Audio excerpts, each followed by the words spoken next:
friends and allies to capture or kill scores of al-Qaeda terrorists, including several who were a part of the 9/11 plot.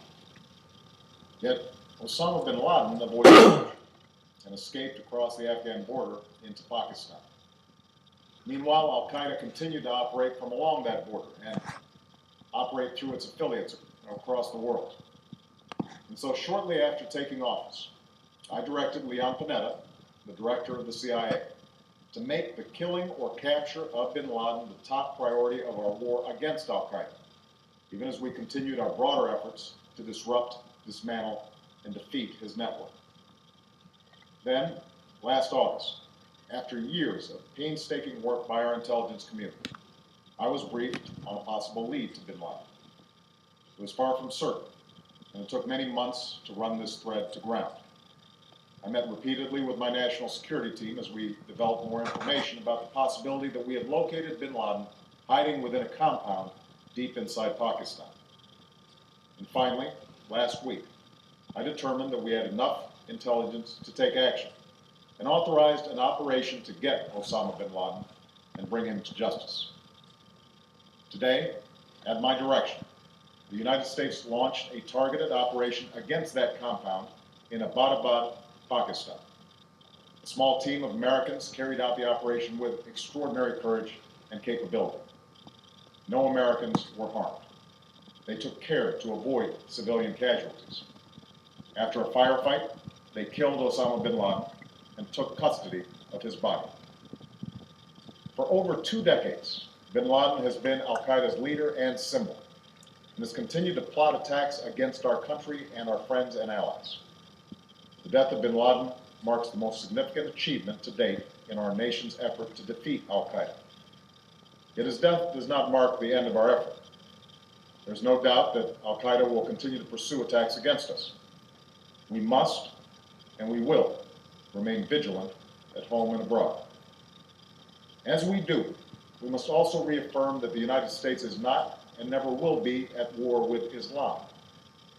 I've made clear, just as President Bush did shortly after 9/11, that our war is not against Islam, because bin Laden was not a Muslim leader. He was a mass murderer of Muslims. Indeed, al-Qaeda has slaughtered scores of Muslims in many countries, including our own. So his demise should be welcomed by all who believe in peace and human dignity. Over the years, I've repeatedly made clear that we would take action within Pakistan if we knew where bin Laden was. That is what we've done. But it's important to note that our counterterrorism cooperation with Pakistan helped lead us to bin Laden and the compound where he was hiding. Indeed, bin Laden had declared war against Pakistan as well and ordered attacks against the Pakistani people. Tonight, I called President Zardari, and my team has also spoken with their Pakistani counterparts. They agree that this is a good and historic day for both of our nations. And going forward, it is essential that Pakistan continue to join us in the fight against al-Qaeda and its affiliates.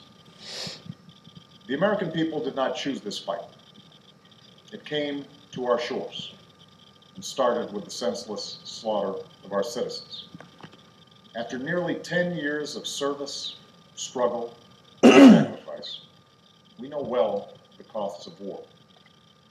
These efforts weigh on me every time I, as Commander-in-Chief, have to sign a letter to a family that has lost a loved one, or look into the eyes of a service member who's been gravely wounded. So Americans understand the costs of war. Yet, as a country, we will never tolerate our security being threatened, nor stand idly by when our people have been killed. We will be relentless in defense of our citizens and our friends and allies. We will be true to the values that make us who we are. And on nights like this one, we can say to those families who have lost loved ones to al-Qaeda's terror, justice has been done. Tonight, we give thanks to the countless intelligence and counterterrorism professionals who've worked tirelessly to achieve this outcome. The American people do not see their work, nor know their names. But tonight, they feel the satisfaction of their work and the result of their pursuit of justice. We give thanks for the men who carried out this operation, for they exemplify the professionalism patriotism, and unparalleled courage of those who serve our country. And they are part of a generation that has borne the heaviest share of the burden since that September day. Finally, let me say to the families who lost loved ones on 9/11 that we have never forgotten your loss, nor wavered in our commitment to see that we do whatever it takes to prevent another attack on our shores. And tonight, let us think back to the sense of unity that prevailed on 9/11. I know that it has at times frayed, yet today's achievement is a testament to the greatness of our country and the determination of the American people. The cause of securing our country is not complete, but tonight we are once again reminded that America can do whatever we set our mind to. That is the story of our history. Whether it's the pursuit of prosperity for our people, or the struggle for equality for all our citizens, our commitment to stand up for our values abroad, and our sacrifices to make the world a safer place. Let us remember that we can do these things not just because of wealth or power, but because of who we are.